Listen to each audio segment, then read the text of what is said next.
from Tennessee, Mr. Burchett.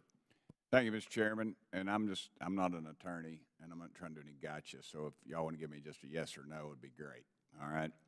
Assistant Director Smith, in 2021, NBC reported that between $90 and $400 billion pandemic-related unemployment, U.S. taxpayers' dollars have been stolen, and half of that was taken by foreign criminals. Is this consistent with what your investigation revealed?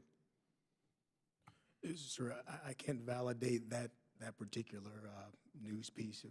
Which outlet did you say it was from? Well, NBC News. It's been widely reported in other areas, but they were the biggest dog that wagged its tail on that, I guess. Yeah, I'm not validating that. Okay, okay. Well, the former Assistant Director of Investigation at the Secret Service, Jeremy Sheridan, called this theft, quote, the largest fraud scheme that I've ever encountered.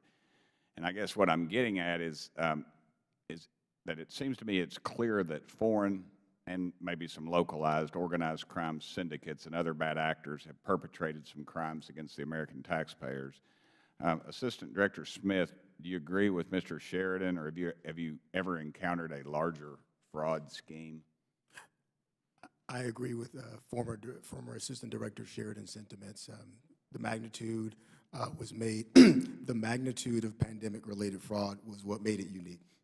Do you think that in your professional capacity or otherwise that maybe some of these funds could be linked to terrorism organizations that these things would fund them? Sir, I don't have any direct evidence linking terrorist organizations to pandemic relief funds, but as I mentioned earlier, it is not beyond the realm of possibility that, right, transnational criminal organized groups of various sorts. And drugs and human trafficking and all those dirt bags that kind of run together, I guess. Yes, sir. The group I mentioned earlier, Black Axe out of Nigeria, they involved themselves in human trafficking, drug trafficking, the full gamut, so that they were also involved in pandemic-related. All right, and thank you. Comptroller Mr. Dodaro. Did I say that name right? I get it? Pretty close. Well, Burchett, so we can just go to massacre together.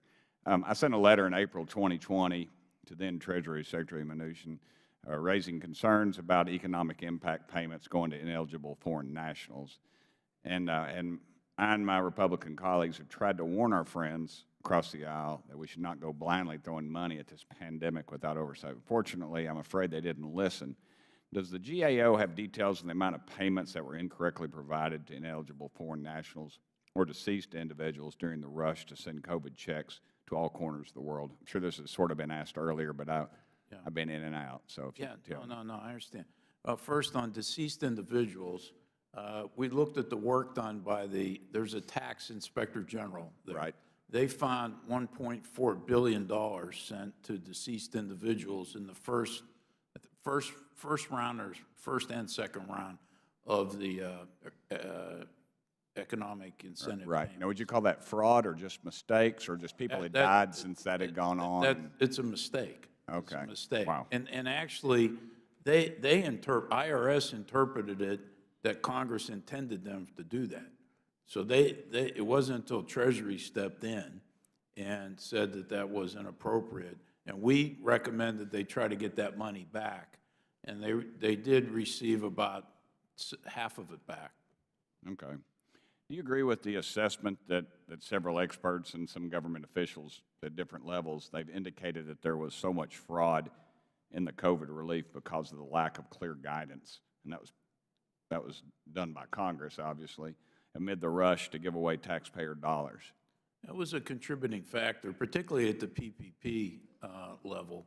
But I think the main things were self-certification, lack of supporting documentation. Right.